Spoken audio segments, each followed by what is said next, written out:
Good morning and welcome. My name is Naomi Benefo Scott, and I'm the Director of Operations at the Greater Los Angeles African American Chamber of Commerce, better known as GLAAACC. And we'd like to welcome all of you to today's GLAAACC in the AM. As you know, GLAAACC is dedicated to the growth and development of African American businesses. Before we hear from today's panel, I'd like to take a moment to thank today's sponsors. Thank you, JP Morgan Chase, for sponsoring today's webinar and making today possible.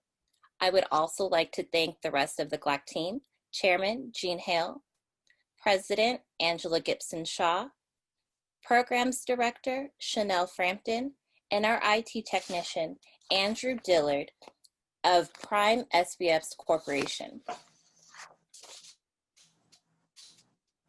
There are a few housekeeping items for today's webinar. Everyone will remain for the duration of the program, and all of your questions and comments can be placed into the chat box.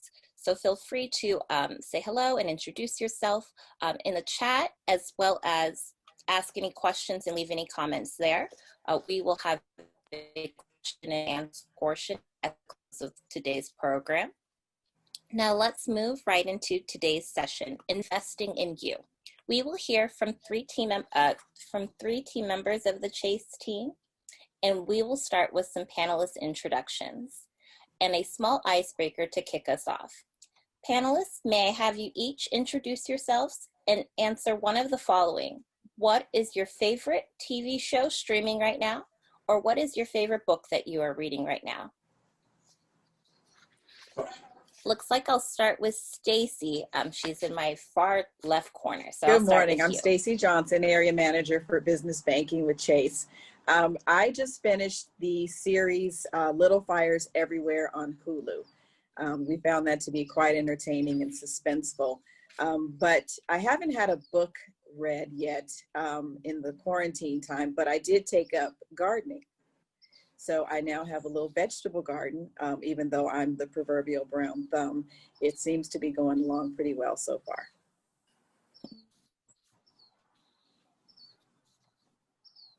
Next, I will have Mikkel introduce yourself, please. Yeah, absolutely. And good morning, everyone. Mikkel Quarles.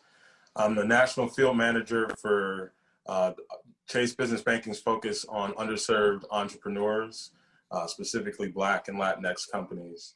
I'm reading a book called Finding Ultra. It's about the men of middle age that are trying to figure out how they break out of this sedentary lifestyle and corporate environment lifestyle and get back out into being active and participating in the world. You know, I got my blood pressure medication now, right? My wife's trying to keep me on this keto diet. So like trying to break out of that by making sure I get good exercise and good activity. So thank you all for having us today. Christy, we'll hear from you next. Well, good morning, everybody. My name is Christy Din, and I'm Vice President of Workplace Retirement with JP Morgan. So I handle our everyday 401k plan here in California. So I'm not quite as exciting as Mikkel, but I am currently obsessed with the Tour de France. And I'm afraid to admit that I actually do watch all 5 hours of cycling. That's where I'm at right now.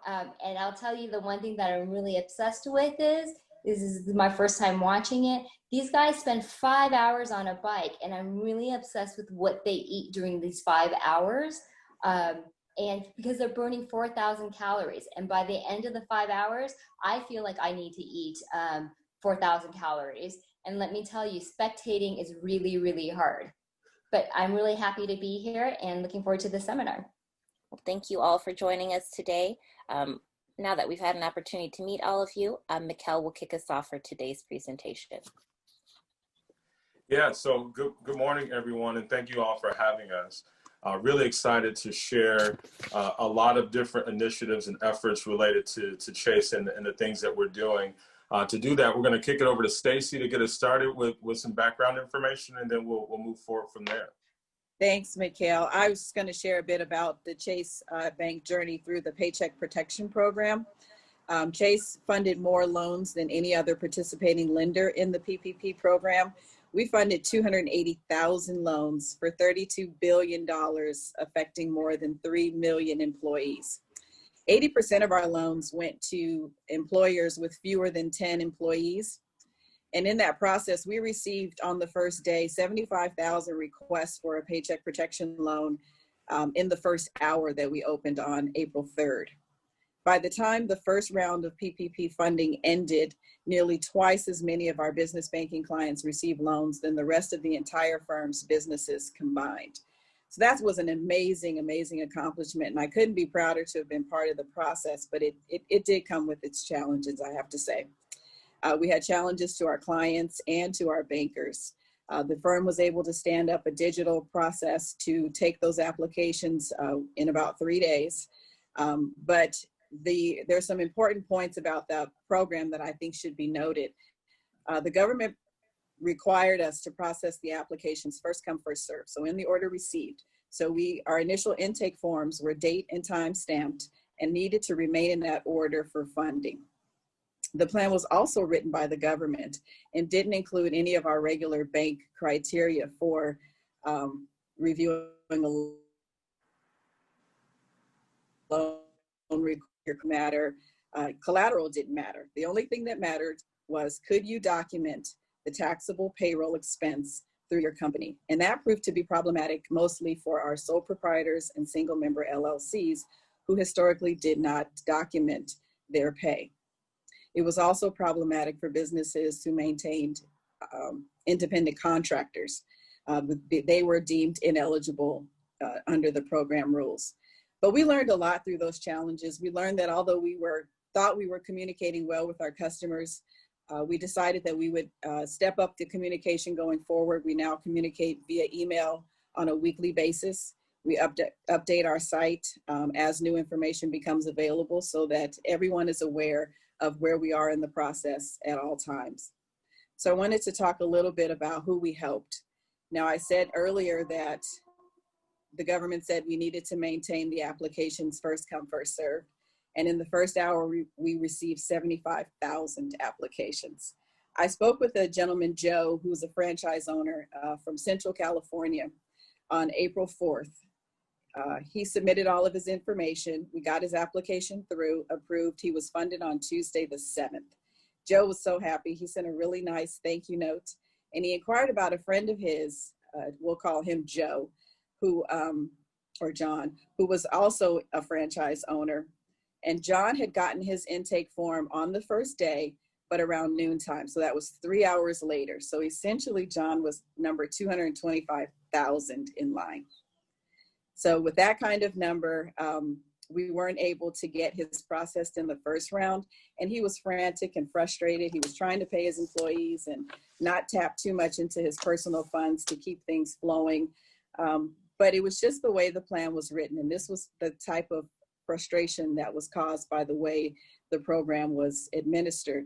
But I was able to keep in contact with him throughout the process. And the happy ending is he was ultimately funded and all should be well now. Now, there were some other ways that we helped our clients through the pandemic-induced recession. We helped with providing 90-day loan payment deferrals.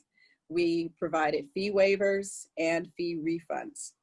But our journey does continue as we move into the forgiveness phase of the program.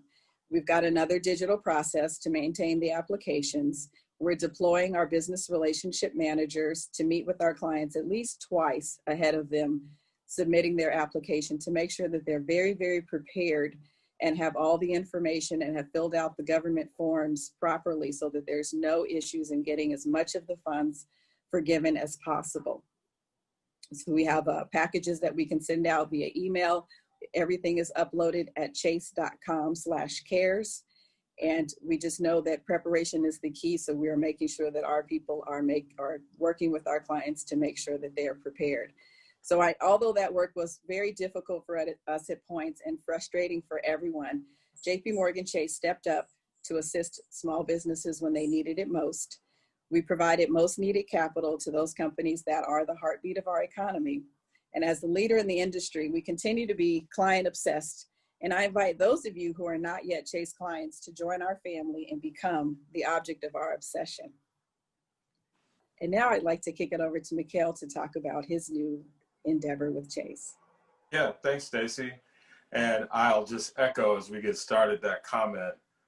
Would love to continue to talk about building relationships and partnerships with organizations that are interested in the effort that we're doing here at JP Morgan Chase. Most specifically, we are focused on targeting Black and Latinx companies and very intentionally looking at ways to describe and be intentional about how we engage and support. The data has helped us to understand that there's a true gap that existed well before this current pandemic. And that gap is more related to access to information, a lack of access to opportunity, and a lack of access to capital. It's interesting though, because as you go back and look, there are several studies that have been done, and one that really kind of stood out to me was Duke University's Center for Social Equity did a study that said that a white high school dropout on average would make more than a Black college graduate. So if you just think of the statistics suggesting that even in the opportunities where we've made those efforts to advance, the world is still not equal. And so as we think about, as a firm, our evolution and the work that we are looking to do, we know that there's more that we can do to be impactful in the communities that we're targeting. So we're starting a national effort to focus on doing that work specific to Black business, but not exclusive to Black business. Within JP Morgan Chase over the last couple of years, we've done several different things. We started with a community bank branch model in Harlem last year that is expanding nationally and coming here to Los Angeles in 2020, 2021. That's focused on how we engage as a consumer bank in our most needed minority communities. We started advancing Black Pathways.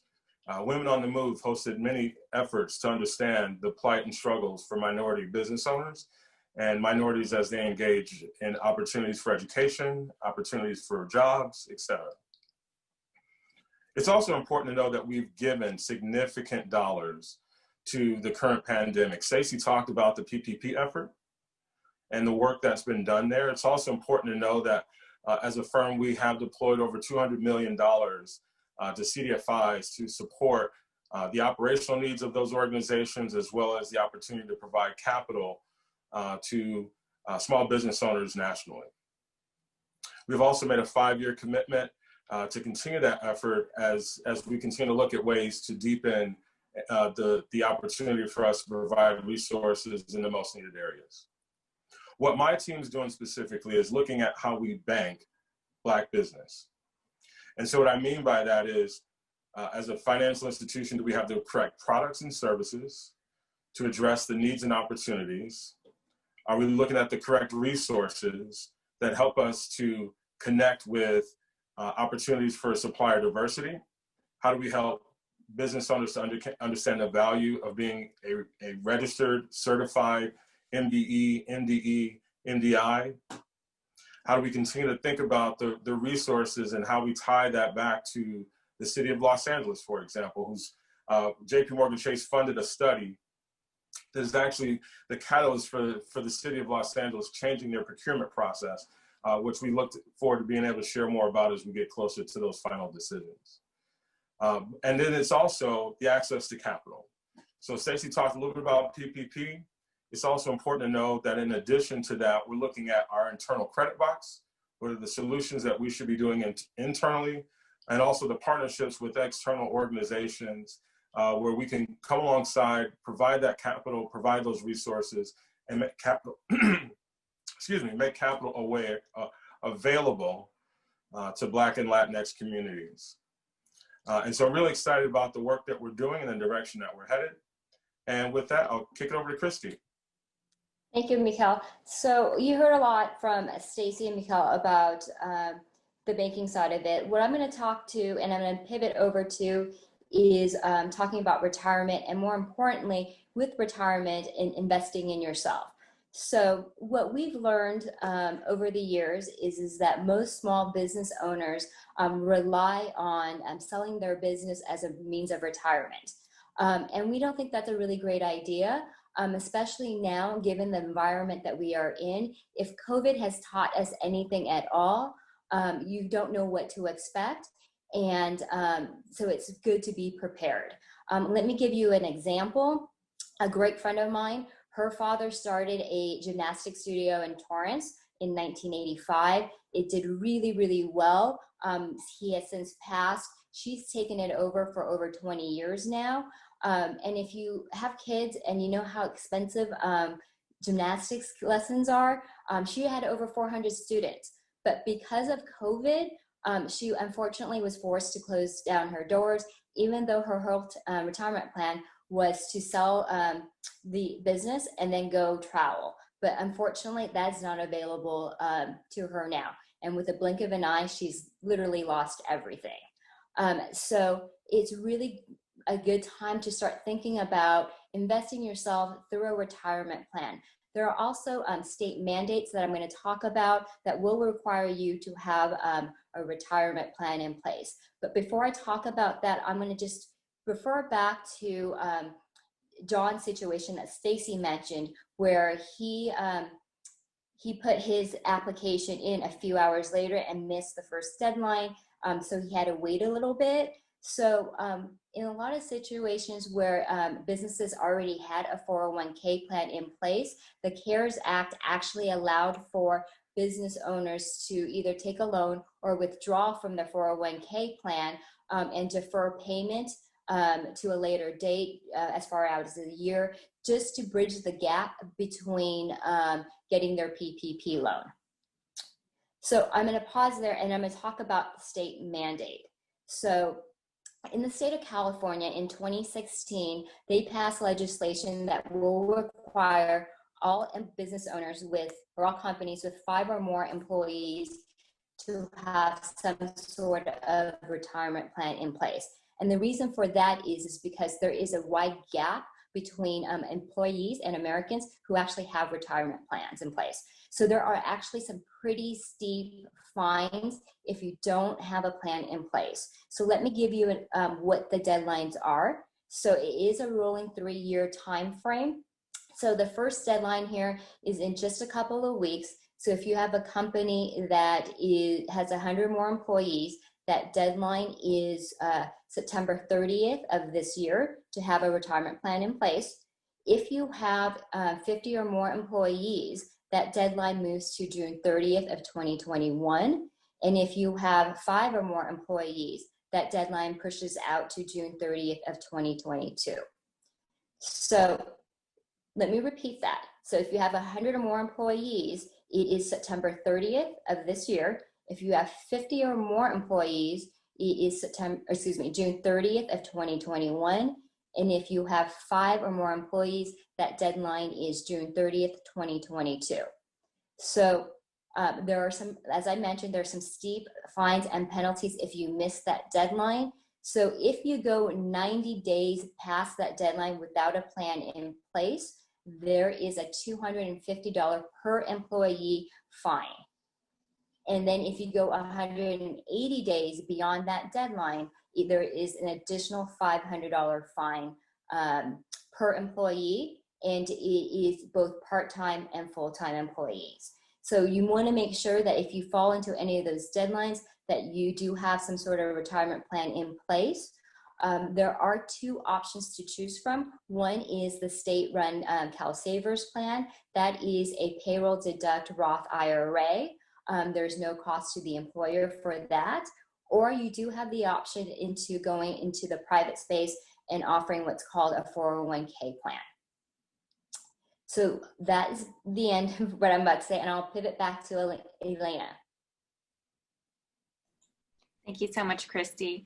Well, thank you, Stacy, McCall, and Christy, for sharing all the insightful information about your current roles and also the initiatives that we are doing to invest in our local LA community here. So at this portion, I would like to move forward to the Q&A, and thank you all so much for sending your comments in the chat box as well as to myself. And we do have a question from one of our attendees, and I'm going to address this to McCall and Stacy. The question is, we are a small nonprofit organization that is in need of funding. We have been unable to obtain much needed grants. What must we do to receive a grant from your firm? So I'll take that one. Thanks, Elena. I'll take that one. I think it's important to know that first, there are primary pillars that Chase is focused on when it comes to grant making and support. And I think it's important for you first to be aware of what those focuses are for us as a firm, which is addressing small business, addressing work skills development, as well as community development and the investment in local communities. And so, unfortunately, all nonprofit organizations don't fit within the target pillars of us as an organization. And so we do have to understand that, there's not an opportunity for all. The next step is, I believe that after this webinar that they will provide our contact information, and I'm happy to be the conduit for you to have that further discussion around what the opportunities are with us as a firm as far as related to nonprofit organizations and grant making. There's certainly a separate arm of the bank that does that work and makes those decisions, but happy to be a part of starting that conversation. Thank you, Mikkel. And our next question is, what documents do I need to bring to begin my relationship with Chase? And I'll have this go to Stacy and Mikkel. Actually, address this to the whole panel because this could also be in regards to retirement as well. No, thank you so much. It would actually kind of depend on what type of relationship you wanted to start with us. I would be happy to connect you with a business relationship manager to take some time and talk with you and find out what your business does and what your needs are and what you're wanting to accomplish. And then we could come up with a plan on what documents you would need. If it were just to open a checking account, then it would be your organization documents, things like that. But we would be happy to sit down and talk in depth and make sure that we have uncovered all the needs that you have and come up with a plan for you that way. So I'll take that from a retirement standpoint. So we have a product called the Everyday 401k plan. We actually don't need you to bring in any documentations. What we'll do is we'll set up a meeting with you and give you a very high level overview of what a 401k plan is, what it means to you, and then we'll get into detail about how plan design works. So really just a quick conversation. Perfect. Thank you, Stacy and Christy. And our next panelist has a question, and I'll direct this to McCall, and I think we'll also follow up with this question after today's webinar as well. Are you currently working with the JP Morgan Chase currently funds via Ascend National Minority Business Platform in partnership with the University of Washington? I know, McCall, you're focused in the LA market, and you're currently hiring for a national team as well. So very familiar with the Ascend program. It is a dynamic program that's helped us to fund and do great work. LISC is actually our Ascend partner here in Los Angeles. So yes, definitely familiar with that work, and I look forward to continuing to support small businesses through those efforts, not only here in Los Angeles, but nationally. Okay, thank you. And our next question, and I think we'll tie this in with Stacy and McCall. With the top 5 banks controlling 80% of all banking in the US, how can we as a small business receive the same class of service as some of the major clients? And I think this also ties in with the application process and how that worked, the first come, first serve. Can we elaborate a little bit more on that? Elaborate more on the first come, first served part? Well, let me start at the beginning. We pride ourselves here at JP Morgan Chase, certainly in business banking. We treat all of our clients equally. Every client will get first class service with us, whether you are a branch-based or a business relationship managed client. We have bankers at both levels to handle your business needs and answer questions and help guide you. We pride ourselves on being trusted advisors. So everything should be taken care of, whether you're new with us, a small business just starting out, or an established business. The first come, first served portion of the Paycheck Protection was mandated by the government. That was written into the plan. That wouldn't have been how JP Morgan Chase would have administered the plan, but that was how we were mandated to do so. And every bank that participated had to follow the same rules. So I don't know if you're aware, but JP Morgan actually delayed 1 day by entering the Paycheck Protection Program to make sure that we were clear on our responsibilities as it related to how the plan was written and to make sure that we could adhere to them. So that 1 day also helped us to stand up that digital process so that we could date stamp and time stamp the applications so that we could show that we adhere to the program as it was written. Yeah, and if I could add to Stacy's comment, I also think it's important to elaborate that, we are aware that there are oftentimes individual experiences that a customer can have in any branch. And so as a part of our focus and our effort, we are looking at and surveying clients and understanding those experiences and understanding the things that we can continue to do to be better at providing that excellent service that Stacy talked about.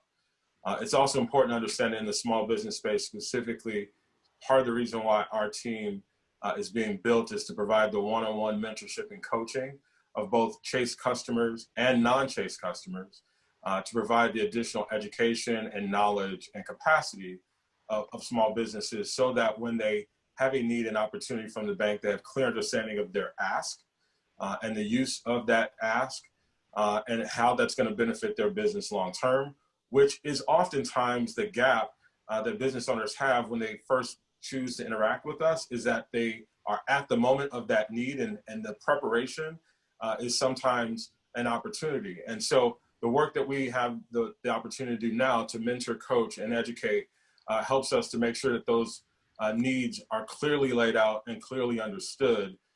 So when those times and opportunities come, it's an easier approval. And I do believe that from a client experience, that makes a difference.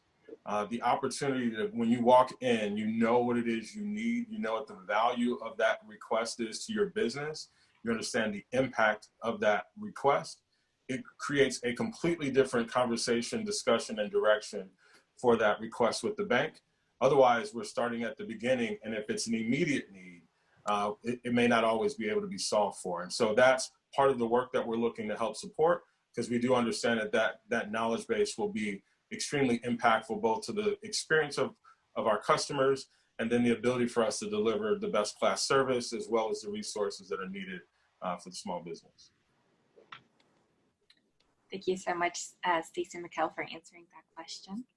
And the next question is, what would you suggest, and this will be for Stacey, what would you suggest small businesses start to do to be bank loan ready? What are some measures that they can start with first?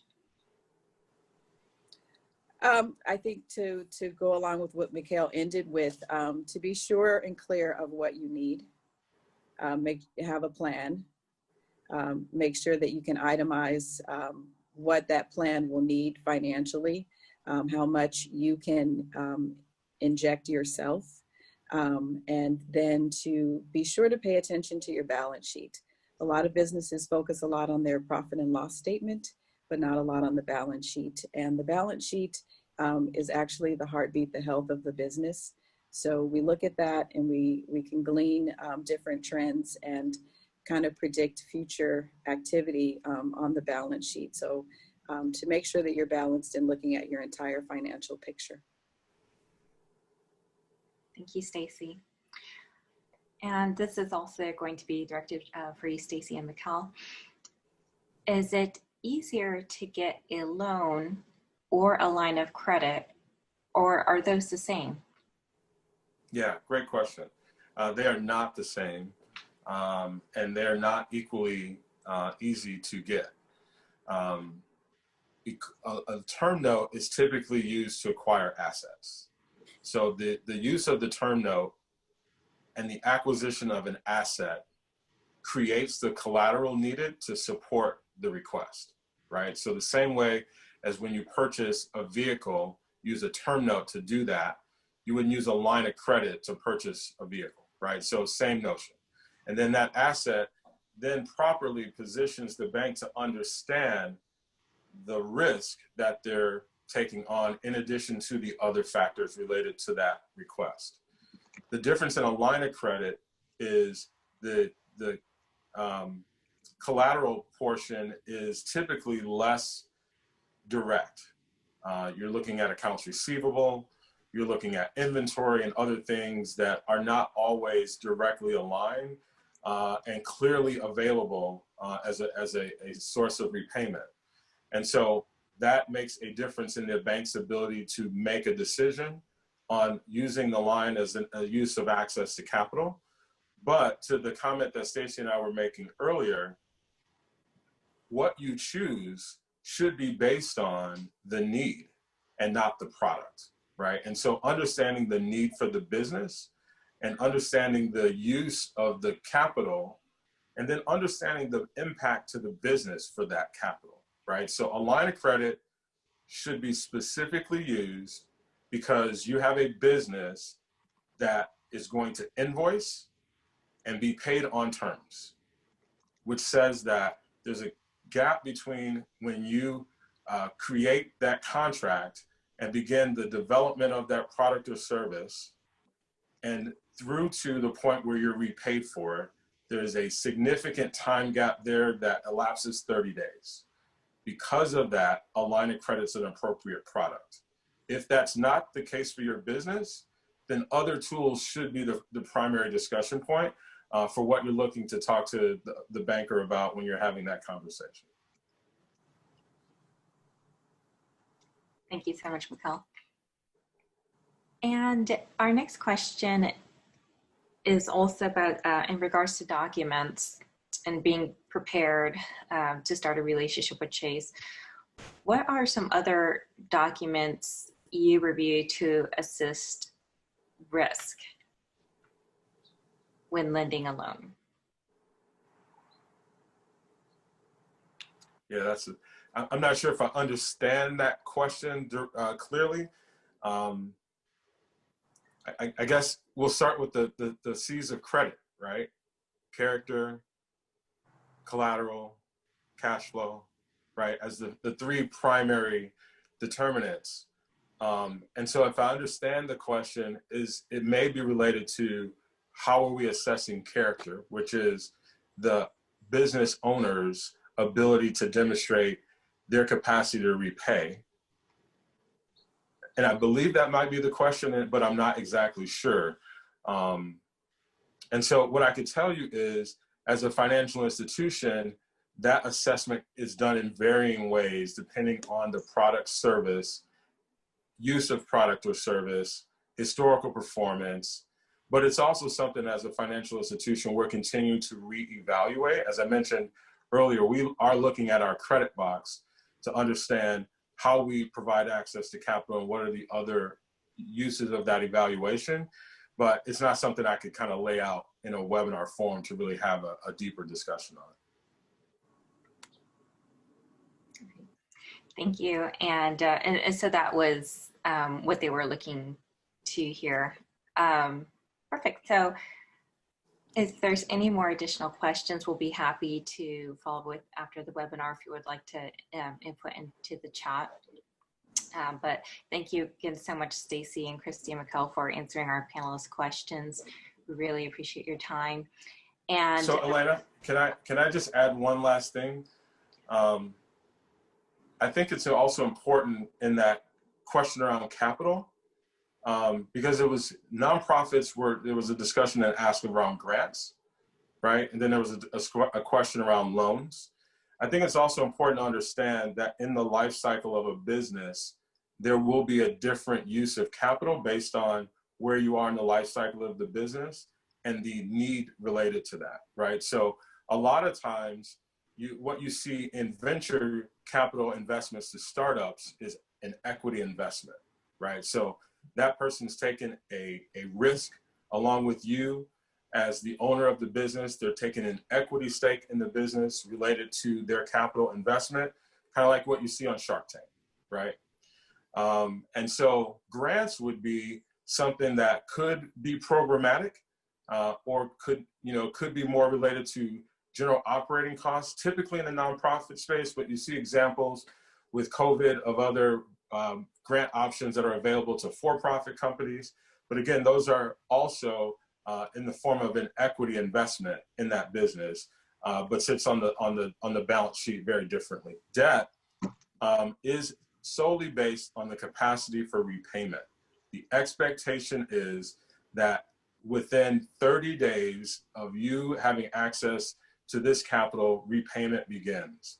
And so understanding that and understanding the use of that and the structure of that repayment is extremely important when you think about the type of capital you look for, the use of capital, the time for repayment. A line of credit is expected to be paid back in 90 days, right? And so in most cases, it's not the right product, even though it's a convenient option. The bank expects that now you've been paid in that 90-day receivable and you've paid down that loan, right? And so like as you think about engaging with the bank, the reason why we want those opportunities to have those deeper discussions, the reason why we stood up a team to provide that mentorship and coaching is so that we can have these deeper discussions one-on-one and be able to really dig in and provide the correct answers and resources that are necessary. So with that, just want to thank everybody for their time. I know Elena was trying to to wrap us up. So not even sure how much time we have left, but thank everyone for their time today. No, we actually have 2 more questions, and we have some time left. And actually, Michael, this question will go to you. Earlier, you were discussing the Advancing Black Pathways and the partnership. Would you be able to discuss a little bit more on how does this impact small and minority businesses in your partnership? Yeah, so Advancing Black Pathways is really focused on our external efforts to identify the organizations and resources that we get the opportunity to amplify as a firm. So you think about the small businesses that we get to tell the story of, the small businesses that we provide access to resources, information through the Advancing Black Entrepreneurs. We had a mission as an organization to hire Black college graduates and did that with over a target of over 4,000 Black students that we were looking to hire over a 5-year period and well into that initiative. So when you think about access to education, access to resources, small business, Black wealth, those are all things that are related to Advancing Black Pathways, and we can send out the link to Advancing Black Pathways as a part of the wrap up from our discussion today. Perfect. And we actually have one more great question that came through. As you talk about capital products that are available to small businesses, are there any other products outside of loans that would fall into this category? And this will be for McCall and Stacy. I'm sorry, could you repeat the question? What was this, the beginning of it, I think? Absolutely. As you talk about capital products that are available to businesses, are there any other products outside of loans that would fall into this category? Yeah. So that, I think, Stacey, it goes back to the discussion we were just having, right, around grants, equity investments, and debt, right? So those are the 3 primary structures. I can't think of anything that would be an exception to one of those 3 options. Even if you thought about like friends and family that invest in your business, that's still essentially an equity investment. Now, they may or may not ask for the money back, but as you build the balance sheet, as that cash goes in, it goes onto the balance sheet as retained earnings unless you have it aligned to some other liability on the balance sheet. So it's still an equity investment for that reason. And I'm not sure if there's anything else, Stacey, that you can think of that would speak to that. No, I can't actually, no. I think you wrapped that up pretty well. Okay. And a follow-up question to that is, can you speak a little bit about individual business owners' credit score or credit history playing into lending what credit cards issued to the company? Let me just talk about how credit score and credit history plays into lending, I think is what the question is asking. Yes. Going back to the 5 C's of credit that Mikhail talked about earlier, character falls, credit scores fall under character. We do look at the individual business owner or the majority owners, anyone over, say, 25% ownership of the company. We will look at their personal credit scores as a kind of a predictor. History helps us to predict the future. So, how have you handled your obligations in the past will kind of tell us how you'll handle future obligations. It plays a factor. It's not the deciding, dominant factor, but it is part of the equation that goes into assessing the risk and looking at the chances of being approved. Perfect. And how do I make an appointment to be mentored to be bank loan ready? I'll address Yeah, this. so we'll definitely send as a follow-up our contact information, and happy to connect you with our Los Angeles team that's doing that work here locally. Perfect. Well, thank you. So that actually wraps up all our portion of the Q&A session. Again, thank you so much for answering our panelists Q&A. And before we end for today, I would like to hand it off back to Chanel, who will go over some additional chamber announcements. Thank you.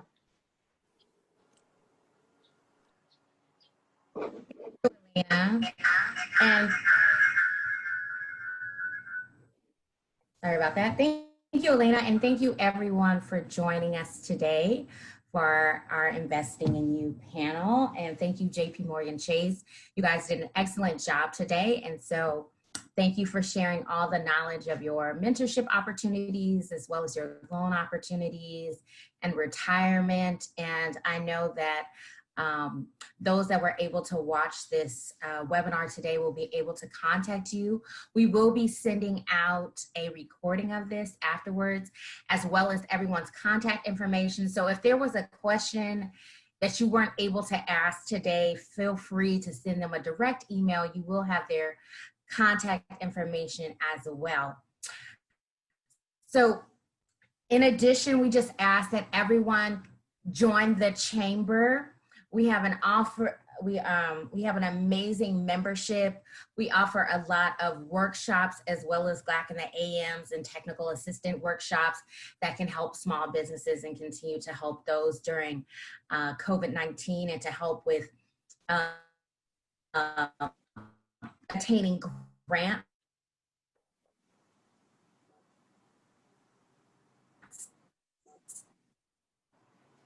and other access to capital for your business.